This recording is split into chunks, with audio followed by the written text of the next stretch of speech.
Honours রাষ্ট্রবিজ্ঞান, দ্বিতীয় বর্ষ, প্রাচ্যের রাষ্ট্রচিন্তা। বিষয় কোড 2,21,907। রচনামূলক প্রশ্নবলী ও উত্তর। মাওলানা ভাসানীর রাজনৈতিক চিন্তাধারা আলোচনা কর। ভূমিকা। নির্যাতিতের বন্ধু, দরিদ্রের কণ্ঠ। মাওলানা ভাসানী অঙ্গীকারের দৃঢ় অচঞ্চল। শোষণের বিরুদ্ধে উচ্চকণ্ঠ সদা। তার রাজনৈতিক দর্শনে মুক্তির ঝড় ওঠা।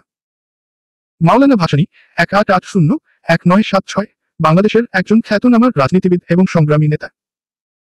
তিনি ছিলেন সাধারণ মানুষের প্রতিনিধি, বিশেষ করে কৃষক ও শ্রমজীবী মানুষের কণ্ঠস্বর। তার রাজনৈতিক দর্শন ছিল সাম্যবাদী, গণতান্ত্রিক এবং শোষণ বিরোধী। তার অবদান শুধু রাজনীতিতে সীমাবদ্ধ নয়। তিনি সামাজিক ন্যায় বিচার, সাম্প্রদায়িক ঐক্য এবং গণতন্ত্র প্রতিষ্ঠায় অগ্রণী ভূমিকা পালন করেছেন। সংজ্ঞা। 1। মাওলানা ভাসানীর সংজ্ঞা। বাংলায় রাজনীতি এমন এক পথ যা সাধারণ মানুষের অধিকারের পক্ষে দাঁড়ায় এবং শোষণের বিরুদ্ধে লড়াই করে। 2। রাজনৈতিক দৃষ্টিকোণ থেকে সংজ্ঞা। রাজনীতি হল ন্যায়বিচার প্রতিষ্ঠার একটি কার্যক্রম যা মানুষের মুক্তি নিশ্চিত করে। 3। ইংরেজি সংজ্ঞা। Politics is a means of ensuring justice and equality by fighting against the oppression and exploitation. Bangla অর্থ, রাজনীতি হল শোষণ ও বঞ্চনার বিরুদ্ধে লড়াইয়ের মাধ্যমে ন্যায়বিচার ও সমতার নিশ্চয়তা। মাওলানা ভাসানীর রাজনৈতিক চিন্তাধারার মূল দিকসমূহ। 1। শোষণবিরোধী মনোভাব। মাওলানা ভাসানীর রাজনীতির মূলমন্ত্র ছিল শোষণমুক্ত সমাজ গঠন। তিনি কৃষক ও শ্রমজীবী মানুষের অধিকার প্রতিষ্ঠায় কাজ করেছেন। 2। সাধারণ মানুষের কণ্ঠস্বর। ভাসানী ছিলেন দরিদ্র ও প্রান্তিক জনগণের প্রতিনিধি। তিনি সর্বদা তাদের অধিকারের পক্ষে লড়াই করেছেন। 3। পশ্চিমা আধিপত্যের বিরোধিতা। তিনি পাকিস্তানি শাসকদের অন্যায় আচরণের বিরুদ্ধে সরব হয়েছিলেন এবং বাংলা ভাষার মর্যাদা রক্ষায় ভূমিকা রেখেছিলেন। 4। সাম্যবাদ ও গণতন্ত্র। ভাসানীর রাজনৈতিক দর্শন সাম্যবাদ ও গণতন্ত্রের উপর ভিত্তি করে গড়ে উঠেছিল। তিনি শোষণ ও বৈষম্যের অবসান চেয়েছিলেন। 5। কৃষক আন্দোলন। ভাসানী ফকিরাপুল আন্দোলন এবং কৃষক মজদুর পার্টি গঠনের মাধ্যমে কৃষকদের অধিকারের জন্য কাজ করেছেন। 6। ন্যায়বিচার প্রতিষ্ঠা। তার রাজনীতি সর্বদা সামাজিক ও অর্থনৈতিক ন্যায়বিচার প্রতিষ্ঠার লক্ষ্যে পরিচালিত ছিল। 7। সাম্প্রদায়িক সম্প্রীতি। ভাসানী সব ধর্মের মানুষের মধ্যে ঐক্যের বার্তা দিয়েছেন। তিনি ধর্মের নামে বিভাজনের বিপক্ষে ছিলেন। 8। বাংলাদেশের মুক্তিযুদ্ধে ভূমিকা। তিনি মুক্তিযুদ্ধের প্রাক্কালে জনগণকে স্বাধীনতার জন্য উৎসাহিত করেছেন। 9। ধর্মীয় মূল্যবোধ। ভাসানী তার রাজনৈতিক চিন্তাধারায় ইসলামের নৈতিক মূল্যবোধের প্রতিফলন ঘটিয়েছেন। 10। আন্তর্জাতিক সংহতি। তিনি শোষিত জাতিসমূহের প্রতি সংহতি প্রকাশ করেছেন এবং বৈশ্বিক শোষণের বিরুদ্ধে আওয়াজ তুলেছেন। মুখস্থ করার কৌশল। এমনেমনিক। শোষণহীন সাম্যের গান। ভাসানীর রাজনীতির মহান প্রতিচ্ছবি চান। কৃষকের দুঃখ, মজদুরের ব্যথা। তার চিন্তায় সর্বদা পায় কথা। শোষণহীন সাম্য, শোষণ বিরোধিতা এবং সাম্যের উপর জোর। কৃষকের দুঃখ, কৃষক আন্দোলনের প্রতি তার দায়বদ্ধতা। মজদুরের ব্যথা, শ্রমজীবী মানুষের অধিকারের প্রতি সংবেদনশীলতা। উপসংহার। মাওলানা ভাসানীর রাজনৈতিক চিন্তাধারা ছিল শোষিতদের মুক্তি এবং সাম্যের ভিত্তিতে একটি সমাজ গঠনের লক্ষ্য। তার আদর্শ ও আন্দোলন আজও প্রাসঙ্গিক, বিশেষত যেখানে সামাজিক বৈষম্য এবং শোষণ বিদ্যমান। তার চিন্তাধারা আমাদের শেখায় কিভাবে ন্যায়বিচার, গণতন্ত্র এবং সাম্য প্রতিষ্ঠার মাধ্যমে একটি সমৃদ্ধ সমাজ গঠন করা যায়। বর্তমান বিশ্বে তার শিক্ষার বাস্তবায়নই হতে পারে একটি শান্তিপূর্ণ ও সমৃদ্ধশালী সমাজের ভিত্তি। ইমাম গাজজালির রাষ্ট্রচিন্তায় অবদান আলোচনা কর। ভূমিকা। ধর্মে তিনি খুঁজেছেন রাজনীতির পথ। জ্ঞানচর্চায় ফুটেছে তার অমর শপথ। ইমাম গাজজালি মধ্যযুগের জ্যোতিষ্ক মহান। তার চিন্তাধারা রাষ্ট্রের ভিত্তি স্থাপন। ইমাম গাজজালি 1058-1111 ইসলামের স্বর্ণযুগের এক মহান দার্শনিক, ধর্মতত্ত্ববিদ এবং রাষ্ট্রচিন্তাবিদ। তার লেখনীতে ইসলামিক নীতিমালার ভিত্তিতে রাষ্ট্র পরিচালনার ধারণা উঠে এসেছে। তার সবচেয়ে উল্লেখযোগ্য গ্রন্থ ইহইয়া উলুম আদ-দ্বীন, ধর্মীয় বিজ্ঞানের পুনরুজ্জীবন, এবং তাহাফুত আল ফালাসিফা, দার্শনিকদের ভ্রান্তি, তাকে বিশ্বমঞ্চে পরিচিতি এনে দিয়েছে। সংজ্ঞা। 1। ইমাম গাজজালির সংজ্ঞা। বাংলায় রাষ্ট্র এমন একটি প্রতিষ্ঠানের যা ন্যায়বিচার এবং ধর্মীয় নীতিমালার মাধ্যমে সমাজে শৃঙ্খলা ও শান্তি প্রতিষ্ঠা করে। 2। ইসলামিক দৃষ্টিকোণ থেকে সংজ্ঞা। রাষ্ট্র হল আল্লাহর আইন প্রতিষ্ঠার একটি মাধ্যম যা মানুষকে সঠিক পথে পরিচালিত করে। 3। ইংরেজি সংজ্ঞা। The state is a mechanism to implement divine laws and ensure justice, security, and prosperity in society. Bangla অর্থ, রাষ্ট্র হল ঐশ্বরিক আইন বাস্তবায়ন এবং সমাজের ন্যায় বিচার, নিরাপত্তা ও সমৃদ্ধি নিশ্চিত করার একটি প্রক্রিয়া। ইমাম গাজজালির রাষ্ট্রচিন্তার মূল দিকসমূহ।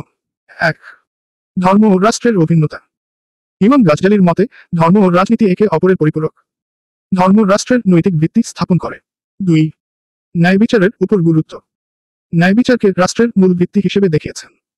তার মতে ন্যায় বিচার ছাড়া রাষ্ট্র টিকতে পারে না। 3. যোগ্য শাসকের বৈশিষ্ট্য। গাজজালির মতে একজন যোগ্য শাসক হতে হবে জ্ঞানী, ধার্মিক, ন্যায়পরায়ণ এবং দায়িত্বশীল। 4. আইন ও শৃঙ্খলা। তিনি দেখিয়েছেন রাষ্ট্রের মূল কাজ হল সমাজে শৃঙ্খলা প্রতিষ্ঠা করা এবং আল্লাহর আইন বাস্তবায়ন করা। 5. নৈতিকতার ভূমিকা। রাষ্ট্রের প্রতিটি কর্মে নৈতিকতার চর্চা থাকতে হবে। নৈতিক অবক্ষয় হলে রাষ্ট্র ভেঙে পড়ে। 6. শাসক ও প্রজার সম্পর্ক। শাসক এবং প্রজার মধ্যে পারস্পরিক দায়িত্ব ও কর্তব্যের সম্পর্ক গড়ে তোলার উপর গুরুত্ব দিয়েছেন। 7. শিক্ষা ও জ্ঞানের গুরুত্ব। গাজজালির মতে রাষ্ট্রের উন্নয়নের জন্য শিক্ষা ও জ্ঞান অপরিহার্য। 8. দারিদ্র্য দূরীকরণ। রাষ্ট্রের দায়িত্ব হল দারিদ্র্য দূর করা এবং জনগণের কল্যাণ নিশ্চিত করা। 9. শক্তিশালী প্রশাসন। রাষ্ট্র পরিচালনার জন্য শক্তিশালী এবং দক্ষ প্রশাসন প্রয়োজন। 10. আত্মশুদ্ধি ও নেতৃত্ব। শাসকের আত্মশুদ্ধি এবং আল্লাহর প্রতি ভয় থাকা আবশ্যক, যা তাকে ন্যায়পরায়ণ হতে সাহায্য করে। মুখস্থ করার কৌশল এমনেমনিক। ধর্ম আর ন্যায় রাষ্ট্র গড়ে ওঠে। যোগ্য শাসক শৃঙ্খলা বটে। নৈতিকতা আর শিক্ষা ছাড়া রাষ্ট্র থাকে অন্ধকারে পড়া। ধর্ম আর ন্যায়, ধর্ম ও ন্যায় বিচারের ভূমিকা। যোগ্য শাসকের বৈশিষ্ট্য। নৈতিকতা আর শিক্ষা, রাষ্ট্রের নৈতিকতা ও শিক্ষার গুরুত্ব। উপসংহার। ইমাম গাজজালির রাষ্ট্রচিন্তা শুধুমাত্র মধ্যযুগীয় মুসলিম রাষ্ট্রের জন্য নয়, বরং আধুনিক সমাজের জন্য একটি দিকনির্দেশনা। তার চিন্তাধারার মূলমন্ত্র হল ন্যায় বিচার, নৈতিকতা এবং ধর্মীয় ঐক্য। আজকের বিশ্বে যদি শাসকরা তার শিক্ষা থেকে অনুপ্রাণিত হয়ে জনগণের কল্যাণে কাজ করেন, তবে সমাজে শান্তি এবং শৃঙ্খলা প্রতিষ্ঠা হবে। ইমাম গাজজালির রাষ্ট্রচিন্তায় অবদান আলোচনা কর। ভূমিকা। ধর্মে তিনি খুঁজেছেন রাজনীতির পথ। জ্ঞানচর্চায় ফুটেছে তার অমর শপথ। ইমাম গাজজালি মধ্যযুগের জ্যোতিষ্ক মহান। তার চিন্তাধারা রাষ্ট্রের ভিত্তি স্থাপন। ইমাম গাজজালি 1058-1111 ইসলামের স্বর্ণযুগের এক মহান দার্শনিক, ধর্মতত্ত্ববিদ এবং রাষ্ট্রচিন্তাবিদ। তার লেখনীতে ইসলামিক নীতিমালার ভিত্তিতে রাষ্ট্র পরিচালনার ধারণা উঠে এসেছে। তার সবচেয়ে উল্লেখযোগ্য গ্রন্থ ইহইয়া উলুম আদ-দ্বীন, ধর্মীয় বিজ্ঞানের পুনরুজ্জীবন, এবং তাহফুত আল ফালাসিফা, দার্শনিকদের ভ্রান্তি, তাকে বিশ্বমঞ্চে পরিচিতি এনে দিয়েছে। সংজ্ঞা। 1. ইমাম গাজজালির সংজ্ঞা বাংলায়। রাষ্ট্র এমন একটি প্রতিষ্ঠানের যা ন্যায়বিচার এবং ধর্মীয় নীতিমালার মাধ্যমে সমাজে শৃঙ্খলা ও শান্তি প্রতিষ্ঠা। ইবনে খালদুনের আশাবিয়া বা গোষ্ঠীর সংহতি তত্ত্বটি ব্যাখ্যা কর। ভূমিকা। সংহতি শক্তি, বিচ্ছিন্নতায় ক্ষয়। ইবনে খালদুন দেখিয়েছেন সমাজের অমর প্রভাব। তার তত্ত্বে মেলে ঐক্যের শিক্ষা। আশাবিয়ায় ফুটে ওঠে গোষ্ঠীর একতা। ইবনে খালদুন 1332-1406 ইসলামের মধ্যযুগীয় বিশ্বে ইতিহাস এবং সমাজতত্ত্বের অন্যতম সেরা চিন্তাবিদ। তার রচিত গ্রন্থ মুকাদ্দিমা তে আশাবিয়া তত্ত্বের আলোচনা পাওয়া যায়। আশাবিয়া বলতে গোষ্ঠীর সংহতি বা সামাজিক ঐক্যকে বোঝানো হয়েছে। ইবনে খালদুনের মতে আশাবিয়া সমাজের উন্নতি ও পতনের মূল কারণ। সংজ্ঞা। 1. ইবনে খালদুনের সংজ্ঞা বাংলায়। আশাবিয়া এমন এক প্রাকৃতিক ঐক্য যা গোষ্ঠীর সদস্যদের মধ্যে একে অপরের প্রতি পারস্পরিক সহযোগিতা ও আত্মত্যাগের মনোভাব তৈরি করে। 2. মুকাদ্দিমা অনুসারে সংজ্ঞা।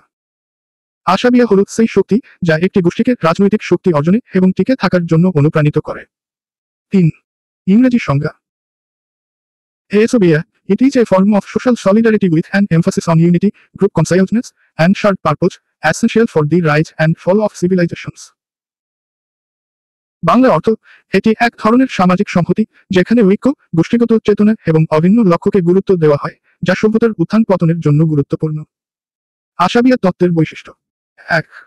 প্রাকৃতিক সামাজিক ঐক্য। ইবনে খালদুনের মতে আশাবিয়া মানব চরিত্রের প্রাকৃতিক বৈশিষ্ট্য। এটি পরিবার থেকে শুরু করে বৃহত্তর গোষ্ঠীতে পরিণত হয়। 2. সমাজের উন্নতির চালিকা শক্তি। আশাবিয়া গোষ্ঠীর সদস্যদের ঐক্যবদ্ধ রাখে এবং তাদের মধ্যে নেতৃত্বে গুণাবলী বিকাশ করে। 3. রাজনৈতিক ক্ষমতা অর্জন। একটি শক্তিশালী আশাবিয়া গোষ্ঠীর রাজনৈতিক শক্তি দখলে সক্ষম হয়। 4. সভ্যতার চক্র। ইবনে খালদুনের মতে আশাবিয়া সভ্যতার উত্থান এবং পতনের একটি স্বাভাবিক চক্র। শক্তিশালী আশাবিয়া সভ্যতার উন্নতি ঘটায়, আর দুর্বল আশাবিয়া সভ্যতার পতন ডেকে আনে। 5. ধর্মের ভূমিকা। ইবনে খালদুন দেখিয়েছেন ধর্ম আশাবিয়ার শক্তিকে আরও বৃদ্ধি করে এবং গোষ্ঠীর ঐক্য দৃঢ় করে। 6. গোষ্ঠীগত নেতৃত্ব। আশাবিয়া গোষ্ঠীর নেতৃত্ব নির্বাচন এবং তা টিকিয়ে রাখতে সাহায্য করে। 7. শক্তি এবং স্থায়িত্ব। আশাবিয়া শক্তিশালী হলে গোষ্ঠী স্থায়িত্ব পায়, দুর্বল হলে গোষ্ঠী ধ্বংস হয়ে যায়। 8. পরিবর্তনশীল প্রকৃতি। আশাবিয়া সময়ের সাথে দুর্বল হয়ে পড়ে, বিশেষত বিলাসিতার বৃদ্ধি এবং আত্মকেন্দ্রিকতা বৃদ্ধি পেলে। 9. শাসন ক্ষমতার স্থানান্তর। দুর্বল আশাবিয়া অন্য শক্তিশালী গোষ্ঠীর মাধ্যমে শাসন ক্ষমতা দখল করার পথ তৈরি করে। 10. আশাবিয়ার সীমাবদ্ধতা। শুধুমাত্র আশাবিয়ার উপর ভিত্তি করে সভ্যতা টিকে থাকতে পারে না। এর জন্য নৈতিকতা, জ্ঞান এবং সাংস্কৃতিক উন্নতির প্রয়োজন। মুখস্থ করার কৌশল এমনেমনিক। ঐক্যের আলোতে উন্নতি হয়। নেতৃত্ব পেলে গোষ্ঠীর দ্বারাই শক্তির খায়। ধর্মে আসে শক্তি, বিলাসে পতন। আশাবিয়া তত্ত্বে সভ্যতার চিরন্তন জীবন। ঐক্যের আলোতে আশাবিয়া সামাজিক ঐক্যের ভিত্তি।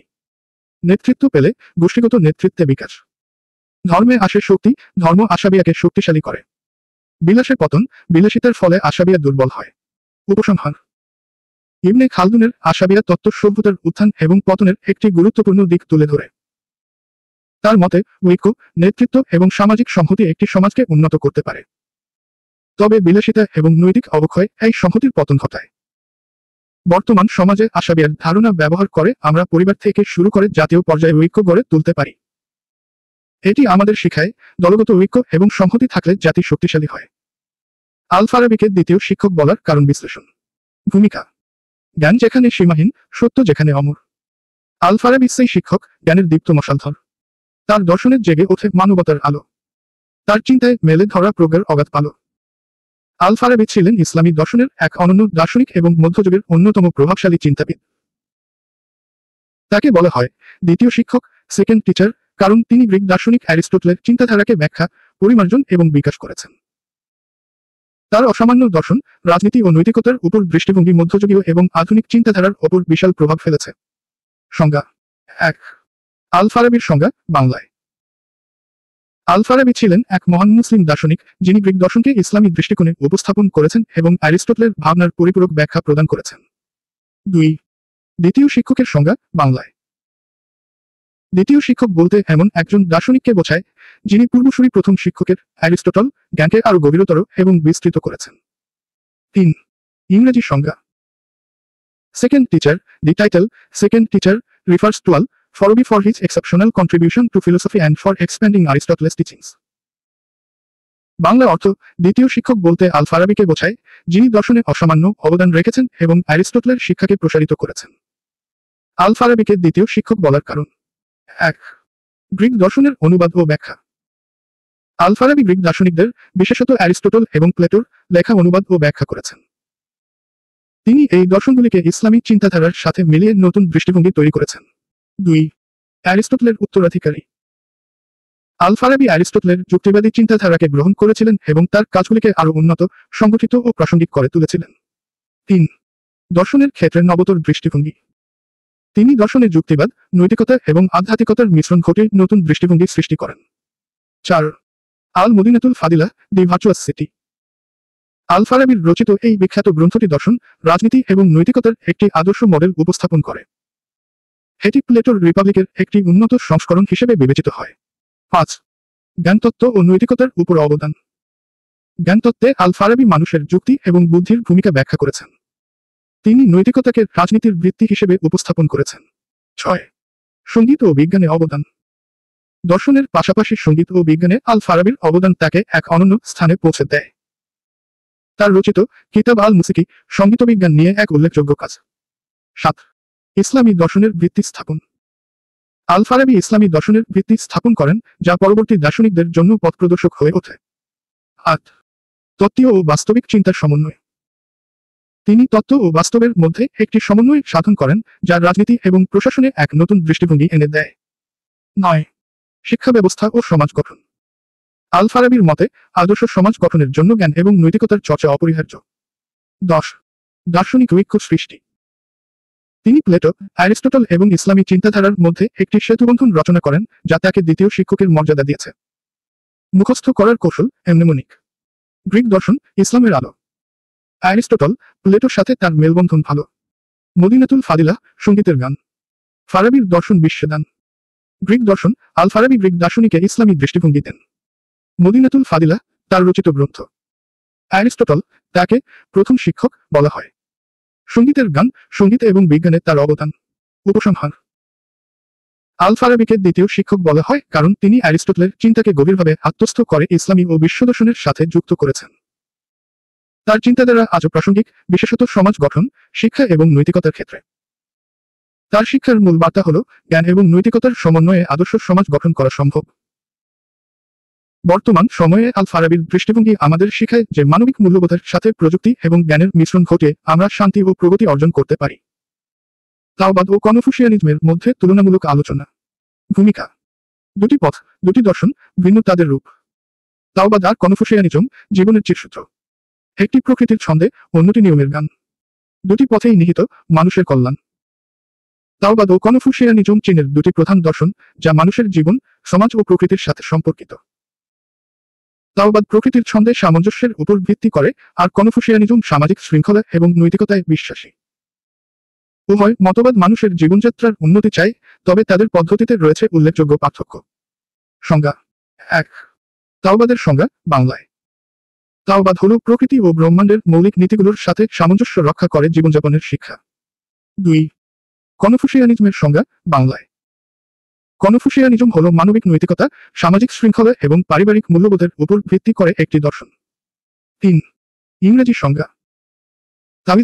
Taoism emphasizes harmony with nature and the Tao as the guiding principle of existence. Bangla অর্থ, তাওবাদ প্রকৃতি এবং তাও এর সাথে সামঞ্জস্যের উপর জোর দেয়। Confucianism focus on moral virtues, social harmony, and respect for hierarchy in relationships. Bangla অর্থ, কনফুসিয়ানিজম নৈতিক গুণাবলী, সামাজিক সামঞ্জস্য এবং সম্পর্কের শ্রেণীবিন্যাসের শ্রদ্ধার উপর কেন্দ্রিত। তাওবাদ ও কনফুসিয়ানিজমের তুলনা। তাওবাদ ও কনফুসিয়ানিজমের মধ্যে পার্থক্য। 1. প্রকৃতি বনাম সমাজ। তাওবাদ প্রকৃতির সাথে সামঞ্জস্য বজায় রাখার উপর জোর দেয়, যেখানে কনফুসিয়ানিজম সমাজের নৈতিকতা এবং দায়িত্ববোধে গুরুত্বারোপ করে। 2. উদ্দেশ্য।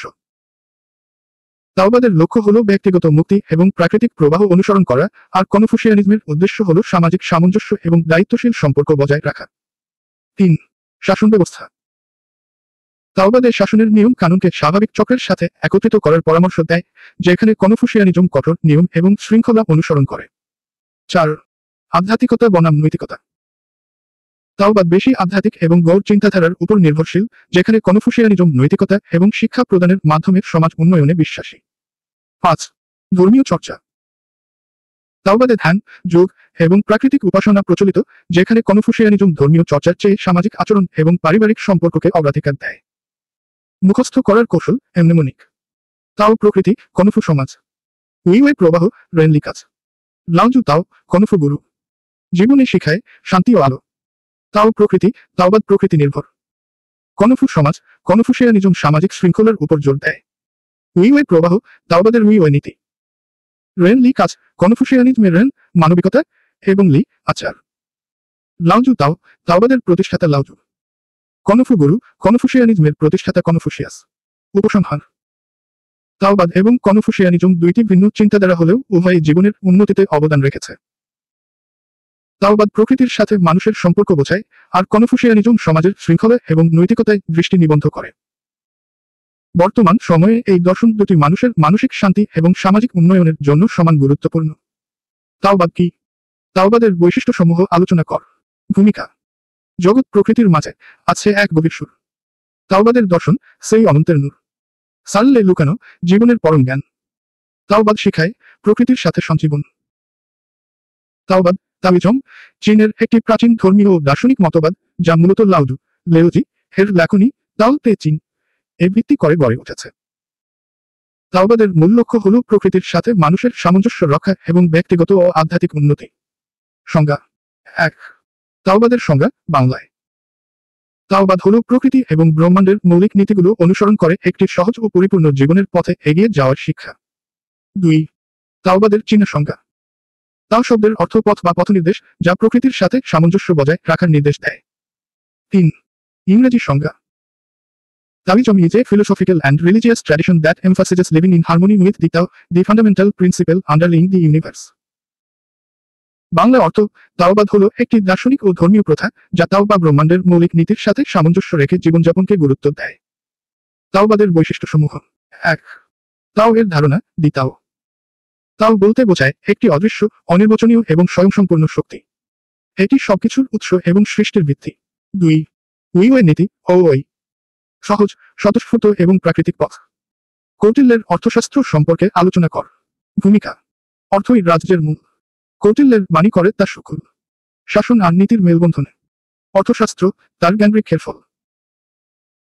কৌটিল্য, চাণক্য রচিত অর্থশাস্ত্র অর্থশাস্ত্র প্রাচীন ভারতের এক বিস্ময়কর গ্রন্থ, যার রাজনীতি, অর্থনীতি, সামরিক কৌশল এবং শাসন ব্যবস্থার ওপর আলোকপাত করে। এটি মৌর্য সাম্রাজ্যের শাসন নীতির ভিত্তি ছিল। তার রচনায় আমরা প্রাচীন ভারতীয় রাষ্ট্র ব্যবস্থার কাঠামো এবং উন্নত শাসন কৌশলের প্রতিচ্ছবি পাই। সংজ্ঞা। 1. অর্থশাস্ত্রের সংজ্ঞা। বঙ্গীয় অর্থ। অর্থশাস্ত্র হল রাজ্যের অর্থনীতি, রাজনীতি এবং কৌশলগত শাসন ব্যবস্থার ওপর নির্ভরশীল এক জ্ঞানশৃঙ্খলা। 2. কৌটিল্যের ভাষ্যে অর্থ। অর্থ হল রাজ্যের মেরুদণ্ড, যা ছাড়া রাজ্য দুর্বল হয়ে পড়ে। 3. ইংরেজি সংজ্ঞা। Arthashastra is a treatise on statecraft, economic policy, and military strategy authored by Kautilya to guide rulers in effective governance. Bangla অর্থ। অর্থশাস্ত্র একটি রাজনীতি, অর্থনীতি এবং সামরিক কৌশল সম্পর্কিত গ্রন্থ, যা শাসকদের কার্যকর শাসনের নির্দেশ দেয়। অর্থশাস্ত্রের প্রধান বিষয়বস্তু। 1. অর্থনীতির ভূমিকা। রাজ্যের আর্থিক উন্নয়ন ও স্থিতিশীলতা। কর ব্যবস্থা, রাজস্ব আদায় এবং অর্থনৈতিক সমৃদ্ধির কৌশল। 2. রাজ্য পরিচালনার নীতিমালা। রাজ্য শাসনের জন্য নীতির গুরুত্ব। ন্যায়বিচার এবং প্রজাকল্যাণমুখী নীতি। 3. গুপ্তচর ব্যবস্থা। শত্রু এবং অভ্যন্তরীণ বিপদ সম্পর্কে সজাগ থাকার জন্য কার্যকর গুপ্তচর ব্যবস্থা। গুপ্তচরদের মাধ্যমে শত্রু রাষ্ট্রের পরিকল্পনা জানা। 4. রাজস্ব এবং কর ব্যবস্থাপনা। রাজস্ব আহরণের জন্য কৃষি, বাণিজ্য এবং শিল্পের গুরুত্ব। রাজস্ব ন্যায্যভাবে ব্যবহার করার কৌশল। 5. সামরিক শক্তি। একটি শক্তিশালী এবং সুসংগঠিত সেনাবাহিনীর প্রয়োজন। যুদ্ধ কৌশল এবং আত্মরক্ষার নীতিমালা। 6. প্রজাকল্যাণমূলক নীতি। প্রজাদের সুখ শান্তি নিশ্চিত করার প্রয়োজনীয়তা। অর্থনৈতিক উন্নয়নের মাধ্যমে প্রজাদের জীবনযাত্রার মান উন্নয়ন। 7. শাসকের দায়িত্ব। শাসকের উচিত ন্যায়পরায়ণ, সুশিক্ষিত এবং বুদ্ধিমান হওয়া। রাজ্যের প্রতিটি সিদ্ধান্তে প্রজাদের কল্যাণ নিশ্চিত করা। 8. শত্রু দমন কৌশল। শত্রুদের দমন করার জন্য কূটনৈতিক পদ্ধতি। শত্রুর দুর্বলতাকে কাজে লাগিয়ে রাজ্যের স্বার্থ নিশ্চিত করা। 9. ন্যায় বিচার। আইন এবং ন্যায় প্রতিষ্ঠার জন্য একটি কার্যকর বিচার ব্যবস্থা। অন্যায় দমন এবং অপরাধের সুষ্ঠু বিচার নিশ্চিত করা। 10. স্বনীতি, সিক্সফোল্ড পলিসি। যুদ্ধ, সন্ধি, আশ্র, দ্বৈধনীতি, মায়া এবং উপনিষদ। এই নীতিগুলো কৌশলগত রাজনীতি পরিচালনার নির্দেশ দেয়। মুখস্থ করার কৌশল। এমনেমনিক। অর্থ রাজস্ব। সেনা কৌশল গুপ্তচর। ন্যায়নীতি প্রজা কল্যাণ। স্বনীতি তত্ত্বের রূপান্তর। অর্থ সমান অর্থনীতির ভূমিকা। রাজ সমান রাজ্য পরিচালনার নীতিমালা। রাজস্ব সমান রাজস্ব এবং কর ব্যবস্থাপনা। সেনা সমান সামরিক শক্তি। কৌশল সমান শত্রু দমন কৌশল। গুপ্তচর সমান গুপ্তচর ব্যবস্থা। ন্যায়নীতি সমান ন্যায় বিচার। প্রজা কল্যাণ সমান প্রজাকল্যাণমূলক নীতি। স্বনীতি সমান স্বনীতি। উপসংহার। কৌটিল্যের অর্থশাস্ত্র প্রাচীন ভারতের রাষ্ট্র পরিচালনার একটি গুরুত্বপূর্ণ দলিল। এটি শুধুমাত্র শাসন ব্যবস্থা নয়, বরং অর্থনৈতিক এবং সামরিক কৌশলের ওপর ভিত্তি করে একটি রাষ্ট্র গড়ে তোলার দিক নির্দেশনা দেয়। বর্তমান সময়ে উন্নত অর্থনৈতিক পরিকল্পনা এবং শক্তিশালী রাজস্ব ব্যবস্থাপনার ক্ষেত্রে অর্থশাস্ত্র এক অনন্য প্রেরণা। পাশ্চাত্যের রাষ্ট্রচিন্তা ও প্রাচ্যের রাষ্ট্রচিন্তার মধ্যে পার্থক্য আলোচনা কর। ভূমিকা। পূর্বের আলোয় ধরা জ্যোতি, পশ্চিমে জ্ঞানের বনি জ্বলে। রাজনীতির দুই ধারা। মানবতার স্বপ্ন বলে। পাশ্চাত্যের রাষ্ট্রচিন্তা ও প্রাচ্যের রাষ্ট্রচিন্তা ইতিহাসের ভিন্ন প্রেক্ষাপট, সাংস্কৃতিক ধারা এবং জীবনদর্শনের প্রতিফলন। পাশ্চাত্য রাষ্ট্রচিন্তা ব্যক্তিস্বাধীনতা, গণতন্ত্র এবং আধুনিকতার উপর গুরুত্ব দেয়, যেখানে প্রাচ্যের রাষ্ট্রচিন্তা নৈতিকতা, ধর্মীয় মূল্যবোধ এবং সামাজিক ঐক্যকে প্রাধান্য দেয়। সংজ্ঞা। 1. গার্নার। পাশ্চাত্যের রাষ্ট্রচিন্তা হল ব্যক্তিস্বাধীনতা ও আইনশৃঙ্খলা প্রতিষ্ঠার লক্ষ্যে একটি জ্ঞানভিত্তিক দৃষ্টিভঙ্গি। 2. উপনিষদ, প্রাচ্য। প্রাচ্যের রাষ্ট্রচিন্তা ধর্মীয় ও আধ্যাত্মিক মূল্যবোধে গড়ে ওঠা রাষ্ট্র ব্যবস্থার মডেল। 3. ম্যাকাইভার। রাষ্ট্রচিন্তার ধারা সভ্যতার বিকাশ এবং ভিন্ন সাংস্কৃতিক পরিবেশের উপর নির্ভরশীল। বাংলা অর্থ।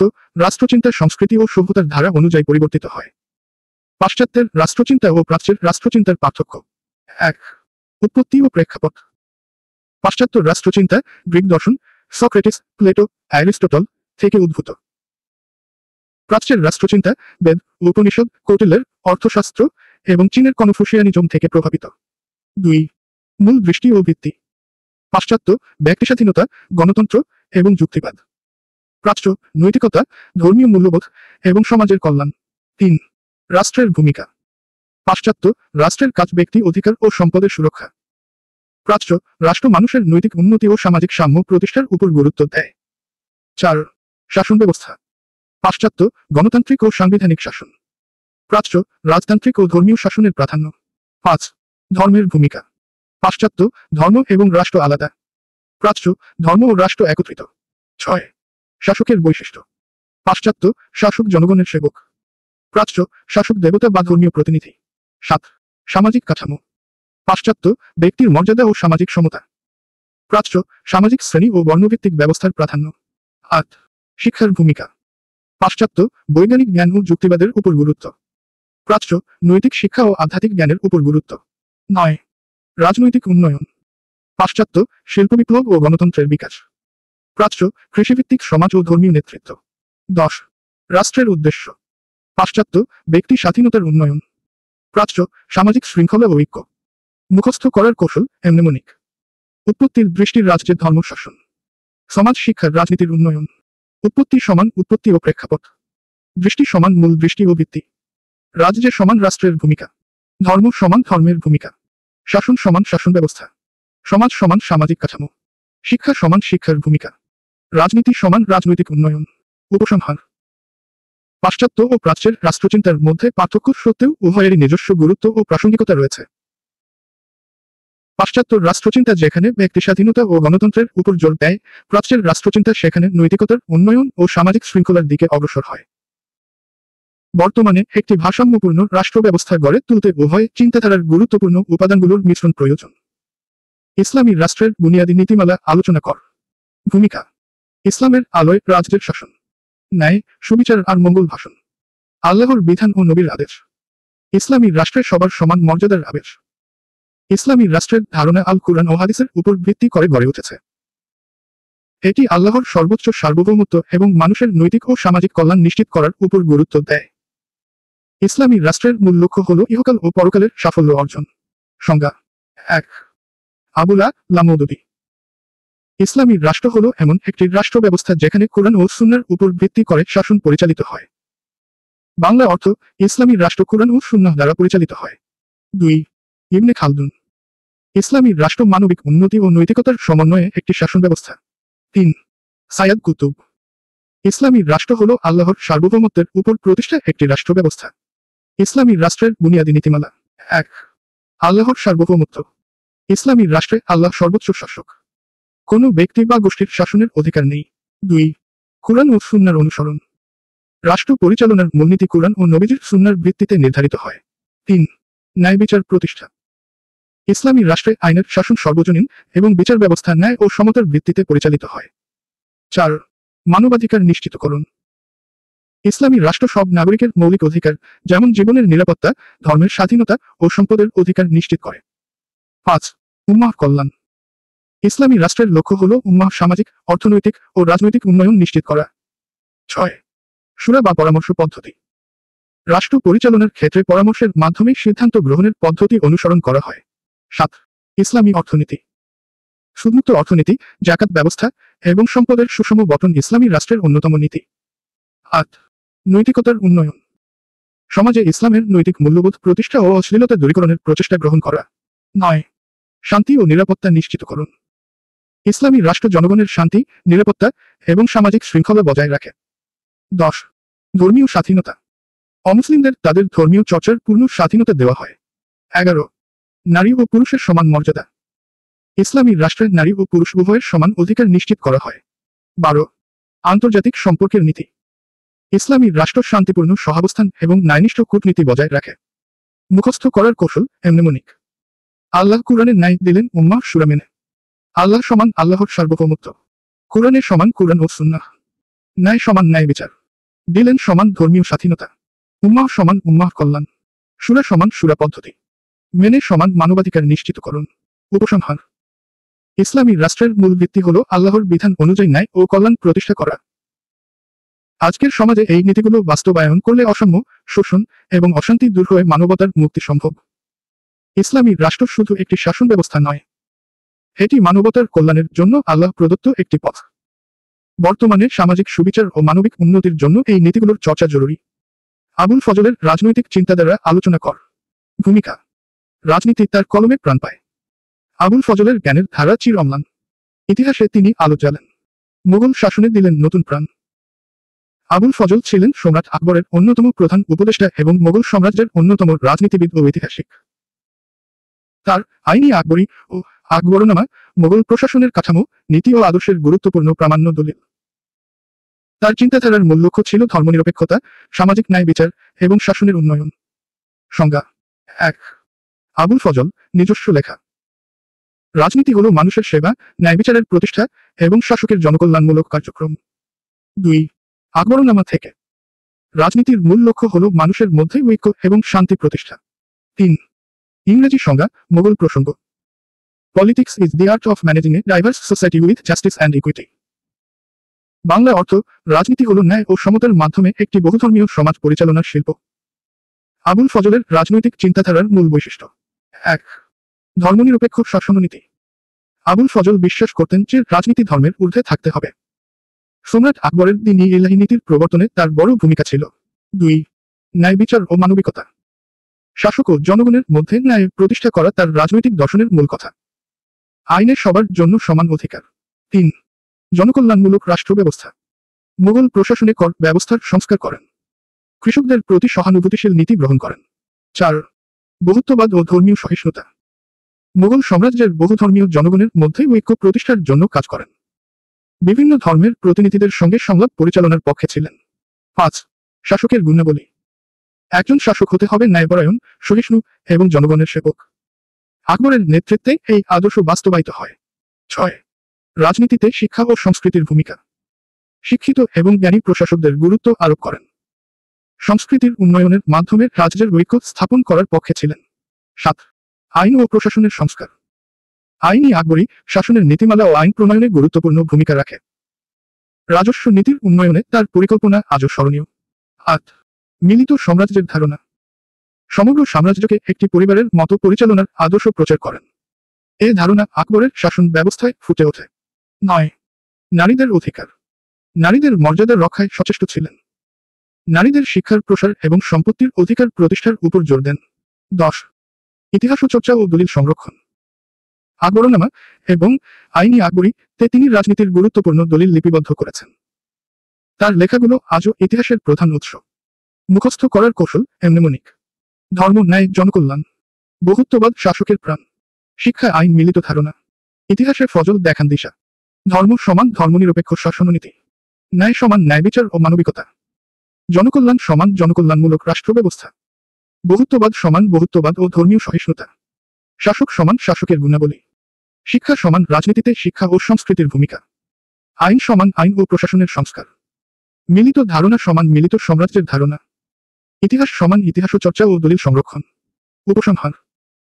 আবুল ফজলের রাজনৈতিক চিন্তাধারা শুধু মোগল সাম্রাজ্যের নয়, বরং পুরো মানবজাতির জন্য অনুপ্রেরণার উৎস। তার নীতিমালা প্রমাণ করে যে রাজনীতি শুধুমাত্র ক্ষমতার খেলা নয়, এটি মানবিকতা এবং জনকল্যাণের সেবা। আজকের দিনে তার ধর্মনিরপেক্ষতা এবং ন্যায়ের আদর্শ অনুসরণ করে বৈচিত্র্যময় সমাজে ঐক্য ও শান্তি প্রতিষ্ঠা সম্ভব। সামাজিক সুবিচার প্রসঙ্গে ইসলামের ধারণা ব্যাখ্যা কর। ভূমিকা। ইসলামের আলো ন্যায়ের পথ দেখায়। সাম্যের বাণী চিরন্তন হয়। সুবিচারের আলোকে সমাজ গড়ে ওঠে। মানবতার জয়গানে বিশ্বজগৎ মোহিত হয়। ইসলামের মূলনীতি সামাজিক সুবিচার প্রতিষ্ঠার ওপর ভিত্তি করে। এটি কেবল একটি ধর্ম নয়, বরং একটি পূর্ণাঙ্গ জীবন ব্যবস্থা যা মানুষের মধ্যে ন্যায় বিচার, সমতা এবং মর্যাদা প্রতিষ্ঠার জন্য কাজ করে। সংজ্ঞা। ১। ইসলামী সংজ্ঞা। সামাজিক সুবিচার বলতে বোঝায় এমন একটি ব্যবস্থা যেখানে মানুষের মৌলিক অধিকার রক্ষা করা হয় এবং ন্যায় প্রতিষ্ঠা হয়। ২। আল কুরআনের সংজ্ঞা। নিশ্চয়ই আল্লাহ সুবিচারের আদেশ করেন, অনুগ্রহ প্রদর্শনের নির্দেশ দেন এবং অন্যায় ও অবিচার থেকে বিরত রাখেন। সূরা নাহল, আয়াত ৯০। ৩। ইংরেজি সংজ্ঞা। Social justice in Islam refers to the establishment of fairness and equity among individuals, ensuring their rights and obligations. Bangla অর্থ, ইসলামের সামাজিক সুবিচার হল ব্যক্তিদের মধ্যে ন্যায় ও সমতা প্রতিষ্ঠা করা এবং তাদের অধিকার ও দায়িত্ব নিশ্চিত করা। ইসলামের সামাজিক সুবিচারের মূল বৈশিষ্ট্য। ১। সমতা প্রতিষ্ঠা। ইসলামে সকল মানুষ সমান। বর্ণ, ধর্ম, লিঙ্গ বা জাতি ভিত্তিতে কোনো বৈষম্য নেই। হাদিসে বর্ণিত আছে, সবাই আদমের সন্তান আর আদম মাটি থেকে সৃষ্টি। 2. আর্থিক ন্যায় বিচার। সম্পদের সুষম বন্টনের জন্য ইসলামে যাকাত, সদকা ও উশুর প্রদানের নির্দেশ দেওয়া হয়েছে। ধনী গরিবের মধ্যে সম্পদ ব্যবধান কমানোর ওপর জোর দেওয়া হয়েছে। 3. নারীর অধিকার। ইসলামে নারীর মর্যাদা ও অধিকার সুস্পষ্টভাবে সংজ্ঞায়িত। নারীকে উত্তরাধিকার ও স্বতন্ত্র সম্পত্তির অধিকার প্রদান করা হয়েছে। 4. পরিবার কেন্দ্রিক সমাজ ব্যবস্থা। ইসলামে পরিবারকে সমাজের মূল ভিত্তি হিসেবে গণ্য করা হয়। পরিবারের মধ্যে সুবিচার ও দায়িত্ববোধের প্রতি গুরুত্বারোপ করা হয়েছে। 5. শ্রমিকের অধিকার। শ্রমিকের ন্যায্য মজুরি ও মানবিক মর্যাদা রক্ষার নির্দেশ রয়েছে। মহানবী বলেছেন, শ্রমিকের ঘাম শুকানোর আগেই তার মজুরি পরিশোধ করো। 6. অন্যায়ের বিরুদ্ধে অবস্থান। ইসলামে অন্যায়, অত্যাচার ও দুর্নীতিকে কঠোরভাবে নিষিদ্ধ করা হয়েছে। সত্য ও ন্যায়ের পথে অবিচল থাকার আদেশ রয়েছে। 7. বিচার ব্যবস্থায় নিরপেক্ষতা। ইসলামে বিচার কার্যে পক্ষপাতিত্ব বা অনৈতিক প্রভাব কঠোরভাবে নিষিদ্ধ। মহানবী বলেন, তোমরা ন্যায়ের সঙ্গে বিচার করো, তা তোমার আত্মীয়ের বিরুদ্ধেই হোক না কেন। 8. মৌলিক অধিকার রক্ষা। প্রত্যেক মানুষের জীবনের অধিকার, সম্পদের অধিকার এবং ধর্মীয় স্বাধীনতার ওপর গুরুত্ব দেওয়া হয়েছে। কোরআনে বলা হয়েছে, যে ব্যক্তি একটি জীবন রক্ষা করে, সে যেন সমস্ত মানব জাতিকে রক্ষা করল। সূরা মায়দা, আয়াত 32। 9. ধর্মীয় সহিষ্ণুতা। ইসলামে অন্যান্য ধর্মাবলম্বীদের প্রতি সহনশীলতা ও তাদের অধিকার রক্ষার নির্দেশ দেওয়া হয়েছে। মদিনার সনদ ছিল এর জ্বলন্ত উদাহরণ। 10. সামাজিক দায়িত্ববোধ। ইসলামে প্রতিটি ব্যক্তির প্রতি তার সমাজের দায়িত্ব পালন করার কথা বলা হয়েছে। হাদিসে বলা হয়েছে, তোমাদের প্রত্যেকে রক্ষক এবং তোমাদের প্রত্যেকে তার অধীনস্থদের জন্য দায়িত্বশীল। মুখস্থ করার কৌশল এমনেমনিক। সমতা, আর্থিক নারী অধিকার। পরিবার শ্রমিক অন্যায়ের প্রহার। বিচার নিরপেক্ষ অধিকার রক্ষা। ধর্ম সহিষ্ণু সমাজে দীক্ষা। সমতা সমান সমতা প্রতিষ্ঠা। আর্থিক সমান আর্থিক ন্যায় বিচার। নারী অধিকার সমান নারীর অধিকার। পরিবার সমান পরিবার কেন্দ্রিক সমাজ ব্যবস্থা। শ্রমিক সমান শ্রমিকের অধিকার। অন্যায় সমান অন্যায়ের বিরুদ্ধে অবস্থান।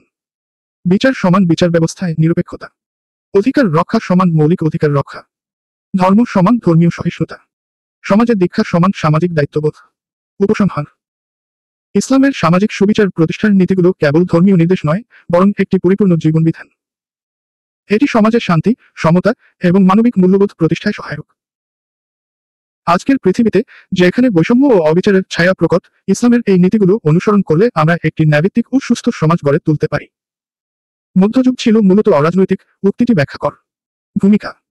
ইতিহাসের পাতা বলে, রাজনীতির রং ফিকে। মধ্যযুগের কাহিনী যেন নীরবতার দীক্ষা। সমাজের মঞ্চে ধর্মের জয়গান। রাজনীতি কোথায় যেন পড়েছিল পিছনে। মধ্যযুগকে প্রায়ই বলা হয় অরাজনৈতিক যুগ, কারণ এই সময় রাজনীতি সামাজিক ও অর্থনৈতিক জীবনের কেন্দ্রে ছিল না, বরং ধর্মীয় ও আধ্যাত্মিক চিন্তাধারা সমাজে প্রাধান্য বিস্তার করেছিল। এই বক্তব্যের যথার্থতা বিশ্লেষণে মধ্যযুগের রাজনৈতিক ও সামাজিক কাঠামো বিবেচনা করা প্রয়োজন। সংজ্ঞা। 1. মধ্যযুগের সংজ্ঞা। 5ম থেকে 15তম শতাব্দীর পর্যন্ত সময়কে মধ্যযুগ বলা হয়, যেখানে ধর্মীয় প্রভাব রাজনৈতিক কাঠামোকে নিয়ন্ত্রণ করত। 2. ইতিহাসবিদ তয়েনবির মতে, মধ্যযুগ মূলত ধর্মীয় পুনর্জাগরণের যুগ, যেখানে রাজনীতির ভূমিকা ছিল সীমিত। 3. ইংরেজি সংজ্ঞা। The Middle Ages are often defined as a period where religion overshadowed politics and centralized governance was rare. Bangla অর্থ, মধ্যযুগ হলো এমন একটি সময় যেখানে ধর্ম রাজনীতিকে ছাপিয়ে গিয়েছিল এবং কেন্দ্রীয় শাসন ব্যবস্থা ছিল দুর্বল। মধ্যযুগ অরাজনৈতিক কেন? 1. ধর্মের প্রভাব। রাজনীতির চেয়ে ধর্মীয় প্রতিষ্ঠানের শক্তি ছিল অধিক। চার্চ ইউরোপের শাসন ব্যবস্থা নিয়ন্ত্রণ করত। 2. কেন্দ্রীয় শাসনের অভাব। বড় বড় সাম্রাজ্য ভেঙে ক্ষুদ্র রাজ্যগুলোতে পরিণত হয়েছিল। ফিউডাল ব্যবস্থার কারণে রাজনীতির কেন্দ্রীকরণ ব্যাহত হয়। 3. শিক্ষা ও জ্ঞানের অভাব। সাধারণ মানুষের মধ্যে রাজনৈতিক সচেতনতা ছিল না। শিক্ষা এবং সাংস্কৃতিক কার্যক্রম ছিল ধর্মীয় প্রতিষ্ঠানের উপর নির্ভরশীল। 4. ফিউডাল ব্যবস্থা। ফিউডাল লর্ডদের হাতে স্থানীয় ক্ষমতা সীমাবদ্ধ ছিল। কেন্দ্রীয় সরকারের পরিবর্তে স্থানীয় শাসন ব্যবস্থায় প্রধান ভূমিকা পালন করত। 5. সামরিক দ্বন্দ্ব ও ক্রুসেড। মধ্যযুগের বেশিরভাগ সামরিক কার্যক্রম ধর্মীয় কারণে সংগঠিত হয়েছিল, যেমন ক্রুসেড। রাজনৈতিক শাসনের পরিবর্তে ধর্মীয় যুদ্ধ প্রাধান্য পেয়েছিল। 6. অর্থনৈতিক অগ্রগতির অভাব। অর্থনীতির স্থবিরতার রাজনীতির বিকাশ বাধাগ্রস্ত করে। স্থানীয় বাজার এবং কৃষিনির্ভর জীবনধারার রাজনৈতিক কর্মকাণ্ডকে সীমিত করে রেখেছিল। 7. গণতান্ত্রিক কাঠামোর অনুপস্থিতি। রাজতন্ত্র ও সামন্ততন্ত্রের যুগে জনগণের কোনো রাজনৈতিক অধিকার ছিল না। জনগণের ভূমিকা ছিল শাসকের প্রতি আনুগত্যে সীমাবদ্ধ। 8. মধ্যযুগীয় দর্শন তাত্ত্বিক আলোচনা ও রাজনৈতিক চিন্তাধারা ব্যাহত হয়। ধর্মীয় দার্শনিকরা রাজনীতির চেয়ে আধ্যাত্মিকতার দিকে বেশি মনোযোগ দিয়েছিলেন। 9. নারীর ভূমিকা। নারীরা রাজনীতি বা প্রশাসনে অংশ নিতে পারতেন না। তাদের ভূমিকা ছিল কেবল পরিবার এবং ধর্মীয় কর্মকাণ্ডে সীমিত। 10. পুনর্জাগরণের অভাব। মধ্যযুগে বিজ্ঞান ও শিল্পকলার উন্নয়ন ব্যাহত হয়েছিল। পুনর্জাগরণের অভাবে রাজনৈতিক চিন্তাধারার প্রসার ঘটেনি। মুখস্থ করার কৌশল এমনেমনিক। ধর্ম কেন্দ্রিক শিক্ষা দূরে। ফিউডাল যুদ্ধ অর্থহীন সুরে। গণতন্ত্র নাই দর্শন ভুল। নারী ছিল নির্বাক, পুনর্জাগরণ ভুল। ধর্ম সমান ধর্মের প্রভাব। কেন্দ্রিক সমান কেন্দ্রীয় শাসনের অভাব। শিক্ষা সমান শিক্ষা ও জ্ঞানের অভাব। ফিউডাল সমান ফিউডাল ব্যবস্থা। যুদ্ধ সমান সামরিক দ্বন্দ্ব ও ক্রুসেড। অর্থ সমান অর্থনৈতিক অগ্রগতির অভাব। গণতন্ত্র নাই সমান গণতান্ত্রিক কাঠামোর অনুপস্থিতি। দর্শন সমান মধ্যযুগীয় দর্শন। নারী সমান নারীর ভূমিকা। পুনর্জাগরণ সমান পুনর্জাগরণের অভাব। উপসংহার। মধ্যযুগে ধর্মের প্রভাব রাজনীতিকে ছাপিয়ে গিয়েছিল। এটি ছিল এক নীরব যুগ, যেখানে মানুষের দৈনন্দিন জীবনধারা ধর্মীয় কাঠামোর অধীনে পরিচালিত হতো। বর্তমান সময়ে ইতিহাসের এই অধ্যায় আমাদের শিক্ষা দেয় যে ধর্ম ও রাজনীতির ভারসাম্য রক্ষা করা কতটা গুরুত্বপূর্ণ। একটি প্রগতিশীল সমাজের রাজনৈতিক সচেতনতা, শিক্ষা এবং গণতান্ত্রিক মূল্যবোধ অপরিহার্য। কৌটিল্যের রাষ্ট্রদর্শন আলোচনা কর। ভূমিকা। নীতির শাসন, রাজ্যের মঙ্গল। কৌটিল্যের দর্শনের রাজনীতির দঙ্গল। অর্থশাস্ত্রে ফুটে ওঠে তার জ্ঞান। শাসকের জন্য রেখে গেছেন দীক্ষার বাণী মহান। কৌটিল্য, চাণক্য, ছিলেন প্রাচীন ভারতের একজন বিখ্যাত রাজনীতিবিদ, অর্থনীতিবিদ এবং কৌশলবিদ। তার রচিত গ্রন্থ অর্থশাস্ত্র ভারতের রাষ্ট্র ব্যবস্থা এবং নীতিশাস্ত্রের এক অমূল্য সম্পদ। তিনি মৌর্য সাম্রাজ্যের প্রতিষ্ঠাতা চন্দ্রগুপ্ত মৌর্যের উপদেষ্টা ছিলেন। তার রাষ্ট্রদর্শন রাজ্য পরিচালনার জন্য একটি কাঠামোগত ও কৌশলগত নির্দেশনা প্রদান করে। সংজ্ঞা। 1. রাষ্ট্রদর্শনের সংজ্ঞা, বঙ্গীয় অর্থ। রাষ্ট্রদর্শন হল রাষ্ট্রের শাসন, নীতি এবং জনগণের কল্যাণ সংক্রান্ত জ্ঞানের একটি শৃঙ্খলা। 2. কৌটিল্যের ভাষ্যে রাষ্ট্র। রাজ্য হল রাজা, মন্ত্রী, সেনা, অর্থনীতি এবং জনগণের মিলিত শক্তি, যা সুশাসনের মাধ্যমে কল্যাণ সাধন করে। 3. ইংরেজি সংজ্ঞা। Kautilya's political philosophy emphasizes the art of governance, economic management, and the protection of the state through diplomacy and strategy. Bangla অর্থ। কৌটিল্যের রাষ্ট্রদর্শন শাসনকলা, অর্থনীতির ব্যবস্থাপনা এবং কূটনীতি ও কৌশলের মাধ্যমে রাষ্ট্র রক্ষার উপর গুরুত্ব দেয়। কৌটিল্যের রাষ্ট্রদর্শনের মূল বৈশিষ্ট্য। 1. রাজনীতির কেন্দ্রবিন্দু রাজা। রাজাকে শক্তিশালী, ন্যায়পরায়ণ এবং প্রজাদের কল্যাণে নিবেদিত হতে হবে। রাজাকে নীতিশাস্ত্র এবং সামরিক কৌশলে পারদর্শী হতে হবে। 2. অর্থনীতির গুরুত্ব। রাষ্ট্রের অগ্রগতির জন্য অর্থনৈতিক স্থিতিশীলতা অপরিহার্য। কৃষি, বাণিজ্য এবং কর ব্যবস্থার উন্নয়নে জোর দিয়েছেন। 3. সামরিক শক্তি। কৌটিল্য সামরিক শক্তিকে রাষ্ট্রের রক্ষাকবচ হিসেবে দেখতেন। শক্তিশালী সেনাবাহিনীর রাষ্ট্রকে শত্রুর হাত থেকে রক্ষা করে। 4. কূটনীতির কৌশল। রাজ্য পরিচালনায় কূটনীতির ভূমিকা অপরিহার্য। শত্রু রাষ্ট্রের সঙ্গে মিত্রতা, যুদ্ধ বা চুক্তির মাধ্যমে রাষ্ট্রের স্বার্থ নিশ্চিত করা। 5. ধর্ম এবং নীতি। ধর্মীয় নৈতিকতা এবং রাষ্ট্রের কল্যাণমূলক নীতি প্রয়োগের পরামর্শ দেন। তিনি ধর্মকে শাসনের একটি গুরুত্বপূর্ণ উপাদান হিসেবে বিবেচনা করতেন। 6. গুপ্তচর ব্যবস্থার গুরুত্ব। সুশাসনের জন্য একটি কার্যকর গুপ্তচর ব্যবস্থা অপরিহার্য। রাষ্ট্রের অভ্যন্তরীণ ও বাহ্যিক বিপদ সম্পর্কে সচেতন থাকতে হবে। 7. প্রজাকল্যাণমূলক নীতি। কৌটিল্যের মতে প্রজারা রাজ্যের প্রাণ। জনগণের কল্যাণ নিশ্চিত করার রাজ্যের প্রধান দায়িত্ব। 8. শক্তির 3 মূল উপাদান। জ্ঞান, অর্থ এবং বল। এগুলো রাজ্য পরিচালনার 3টি গুরুত্বপূর্ণ ভিত্তি। 9. স্বনীতি, সিক্সফোল্ড পলিসি। যুদ্ধনীতি, সঠিক সময়ে যুদ্ধ করা। সন্ধি, শত্রুর সঙ্গে চুক্তি করা। আশ্রয়, নিরাপদ আশ্রয় গ্রহণ। দ্বৈতভাব, একসঙ্গে 2টি নীতি অনুসরণ। মায়া, শত্রুকে বিভ্রান্ত করা। উপনিষদ, শত্রুর মনোভাব বুঝে পদক্ষেপ নেওয়া। 10. শাসনের সপ্তাঙ্গ তত্ত্ব, সাপ্টাঙ্গা থিওরি। রাজা, মন্ত্রী, রাজদূ, দুর্গ, কোষাগার, সেনাবাহিনী এবং মিত্র। মুখস্থ করার কৌশল এমনেমনিক। রাজা অর্থ সেনা। কূটনীতি ধর্ম প্রজাকল্যাণ। গুপ্তচর ও শক্তি। স্বনীতি সপ্তাঙ্গে মান। রাজা সমান রাজনীতির কেন্দ্রবিন্দু রাজা। অর্থ সমান অর্থনীতির গুরুত্ব। সেনা সমান সামরিক শক্তি। কূটনীতি সমান কূটনীতির কৌশল। ধর্ম সমান ধর্ম এবং নীতি। প্রজাকল্যাণ সমান প্রজাকল্যাণমূলক নীতি। গুপ্তচর সমান গুপ্তচর ব্যবস্থার গুরুত্ব। শক্তি সমান শক্তির 3 মূল উপাদান। স্বনীতি সমান স্বনীতির কৌশল।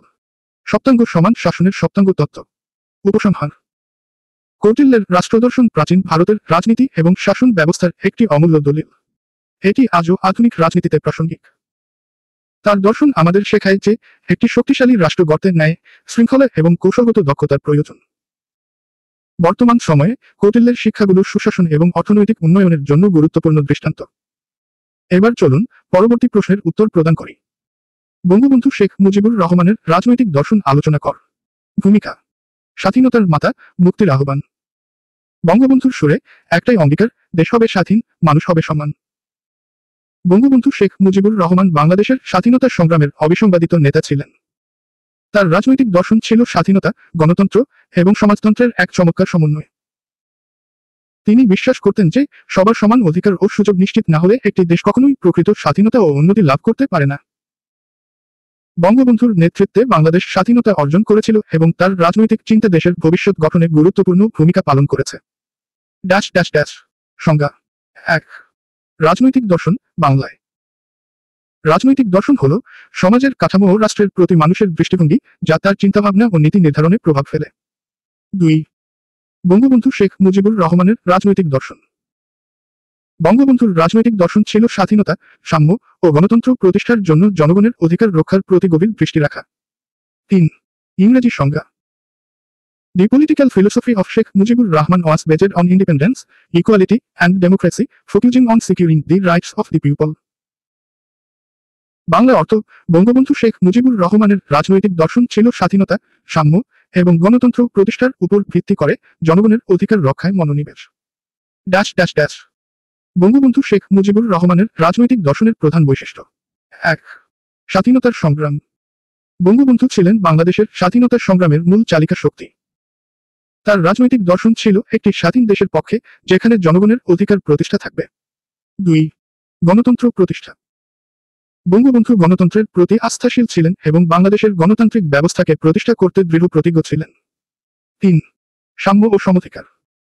বঙ্গবন্ধু বিশ্বাস করতেন যে সমাজের সকল স্তরের মানুষকে সমান অধিকার দেওয়া উচিত। তিনি আঞ্চলিক বৈষম্য, সামাজিক বৈষম্য এবং ধর্মীয় বিভেদ দূর করার জন্য সংগ্রাম করেছেন। 4. বঙ্গবন্ধুর 6 দফা কর্মসূচি। 1966 সালে বঙ্গবন্ধু 6 দফা কর্মসূচি ঘোষণা করেন, যার মধ্যে ছিল স্বায়ত্তশাসন, অর্থনৈতিক স্বাধীনতা এবং সাংবিধানিক অধিকার। 5. ভাষা আন্দোলন। বঙ্গবন্ধু 1952 সালে ভাষা আন্দোলনে সক্রিয় অংশগ্রহণ করেন। তিনি ভাষার অধিকার ও গণতান্ত্রিক মূল্যবোধে বিশ্বাসী ছিলেন।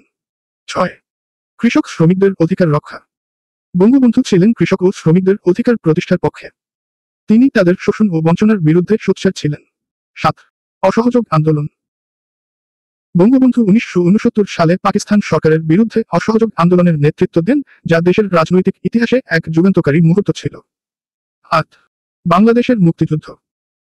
বঙ্গবন্ধু 1971 সালে মুক্তিযুদ্ধের নেতৃত্ব দেন এবং বাংলাদেশের স্বাধীনতা অর্জনের জন্য তিনি সংগ্রাম করেন। 9. রাষ্ট্রীয় উন্নয়ন ও পরিকল্পনা। বঙ্গবন্ধু রাষ্ট্র পরিচালনার জন্য সুষম উন্নয়ন ও পরিকল্পনাকে গুরুত্ব দিয়েছিলেন। তার অর্থনৈতিক দর্শন ছিল দেশীয় সম্পদ ব্যবহার করে নিজস্ব শিল্প গড়ে তোলা। 10. ধর্মনিরপেক্ষতা। বঙ্গবন্ধু একটি ধর্মনিরপেক্ষ রাষ্ট্র প্রতিষ্ঠায় বিশ্বাসী ছিলেন, যেখানে সকল ধর্মের মানুষের অধিকার সুরক্ষিত থাকবে। মুখস্থ করার কৌশল: এমনেমনিক।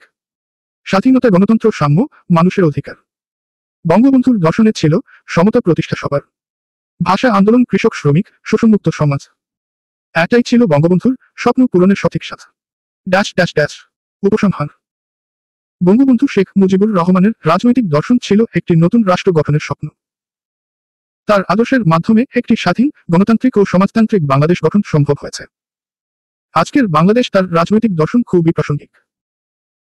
বঙ্গবন্ধুর শাসননীতি ও চিন্তাধারা আমাদের শিক্ষা দেয় যে গণমানুষের অধিকার রক্ষা, সাম্য এবং স্বাধীনতা প্রতিষ্ঠা না হলে সমাজের প্রকৃত উন্নতি সম্ভব নয়। তার দর্শন আমাদের দেখায় কিভাবে সকল নাগরিকের অধিকার রক্ষা করে একটি শক্তিশালী দেশ গঠন করা যায়। এটি ছিল বঙ্গবন্ধু শেখ মুজিবুর রহমানের রাজনৈতিক দর্শনের উপর আলোচনা। আমি পরবর্তী প্রশ্নে চলে যাচ্ছি। আগামী প্রশ্ন: মাওলানা ভাসানীর রাজনৈতিক চিন্তাধারা আলোচনা কর। ভূমিকা: দেশপ্রেমে অদম্য, সমাজতন্ত্রের গান। মাওলানা ভাসানী আন্দোলনের প্রাণ, জনগণের পক্ষে লড়াই, বঞ্চিতের কণ্ঠস্বর। তার রাজনৈতিক দর্শন: শোষিতের প্রতিরোধ সর্বত্র। মৌলানা আব্দুর রশিদ খান ভাসানী ছিলেন বাংলাদেশের প্রখ্যাত রাজনৈতিক নেতা। তিনি ছিলেন গণতন্ত্র, সমাজতন্ত্র এবং অসাম্প্রদায়িকতার প্রবক্তা। তার রাজনৈতিক দর্শন ছিল গণমানুষের অধিকার প্রতিষ্ঠায় নিবেদিত। মাওলানা ভাসানীর জীবন ও কর্ম বাঙালির অধিকার, সামাজিক ন্যায় বিচার এবং স্বাধীনতার সংগ্রামের একটি অবিচ্ছেদ্য অংশ। সংজ্ঞা 1। রাজনৈতিক দর্শনের সংজ্ঞা বাংলায়। রাজনৈতিক দর্শন হল সমাজ, রাষ্ট্র এবং জনগণের কল্যাণে গঠিত চিন্তা ও নীতির একটি ব্যবস্থা। 2। মাওলানা ভাসানীর রাজনৈতিক দর্শনের সংজ্ঞা। মাওলানা ভাসানীর রাজনৈতিক দর্শন হল গণমানুষের অধিকার প্রতিষ্ঠায় বিশ্বাস, সমাজতন্ত্রকে অগ্রাধিকার দেওয়া এবং শোষণমুক্ত সমাজ গঠনের জন্য লড়াই। 3। ইংরেজি সংজ্ঞা। The political philosophy of Maulana Bhashani emphasized people, its rights, socialism, and fighting against the exploitation and oppression. Bangla অর্থ, মাওলানা ভাসানীর রাজনৈতিক দর্শন হল জনগণের অধিকার, সমাজতন্ত্র এবং শোষণ ও বঞ্চনার বিরুদ্ধে লড়াইয়ে গুরুত্ব আরোপ। মাওলানা ভাসানীর রাজনৈতিক দর্শনের প্রধান বৈশিষ্ট্য। 1। গণতন্ত্র। মাওলানা ভাসানী গণতন্ত্রের পক্ষে ছিলেন। তিনি বিশ্বাস করতেন জনগণের অধিকার প্রতিষ্ঠায় গণতন্ত্র অপরিহার্য। 2। সমাজতন্ত্র। তিনি একটি সমাজতান্ত্রিক সমাজ গঠনে বিশ্বাসী ছিলেন। তিনি শোষণমুক্ত সমাজ গঠনের সমাজতন্ত্রকে প্রয়োজনীয় মনে করতেন। 3। শোষণমুক্ত সমাজ গঠন। মাওলানা ভাসানী বিশ্বাস করতেন যে একটি সমাজে শোষণ ও বৈষম্য থাকা উচিত নয়। তিনি শোষিতদের অধিকারের পক্ষে দৃঢ় ছিলেন। 4। অসহযোগ আন্দোলন। তিনি জনগণের অধিকার প্রতিষ্ঠার জন্য অহিংস অসহযোগ আন্দোলনে বিশ্বাস করতেন। 5। ছোট কৃষকদের অধিকার রক্ষা। কৃষক ও শ্রমিকদের অধিকার রক্ষায় মাওলানা ভাসানী সব সময় গুরুত্বপূর্ণ ভূমিকা পালন করেন। 6। ধর্মনিরপেক্ষতা। মাওলানা ভাসানী ধর্মনিরপেক্ষ সমাজ প্রতিষ্ঠায় দৃঢ় ছিলেন। তিনি সকল ধর্মের প্রতি সমান অধিকার নিশ্চিত করতে বিশ্বাস করতেন। 7। বিরোধিতা শোষণ। মাওলানা ভাসানী শোষণকারী শক্তির বিরুদ্ধে সব সময় সোচ্চার ছিলেন। তিনি ফ্যাসিবাদ এবং সামন্তবাদী শক্তির বিরোধিতা করেন। 8। জনগণের জন্য রাজনীতি। তার রাজনীতি ছিল জনগণের কল্যাণে নিবেদিত। তিনি ক্ষমতাসীনদের দাসত্বের প্রতি সোচ্চার ছিলেন। 9। লাঙ্গল জমিন আন্দোলন। মাওলানা ভাসানীর নেতৃত্বে লাঙ্গল জমিন আন্দোলন পরিচালিত হয়, যা বাঙালি কৃষকদের অধিকার প্রতিষ্ঠায় সাহায্য করে। 10। জাতীয়তা ও স্বাধীনতা। তিনি বাঙালির জাতীয়তা এবং তাদের স্বাধীনতা সংগ্রামের পাশে ছিলেন। মুখস্থ করার কৌশল এমনেমনিক। গণতন্ত্র, সমাজতন্ত্র, শোষণ মুক্তির গান। অহিংস আন্দোলন তার কাছে প্রিয়প্রাণ। কৃষক শ্রমিক অধিকারই ছিল উদ্দেশ্য। মাওলানা ভাসানী নির্ভীক সংগ্রামী সত্য। উপসংহার। মাওলানা ভাসানীর রাজনৈতিক দর্শন বাঙালি সমাজের মৌলিক অধিকার রক্ষার কথা বলে। তার আদর্শ বঞ্চিতদের অধিকার প্রতিষ্ঠায় একটি শক্তিশালী ভিত্তি তৈরি করেছে। আজকের বাংলাদেশ তার দর্শন প্রয়োগ করলে শোষণমুক্ত সমাজ গঠন সহজ হবে। তার নেতৃত্বে জনগণ তাদের অধিকার পুনরুদ্ধারের সংগ্রাম পরিচালিত করেছিল। মাওলানা ভাসানীর আদর্শ এখনও বর্তমান সমাজের জন্য প্রাসঙ্গিক এবং অত্যন্ত প্রয়োজনীয়।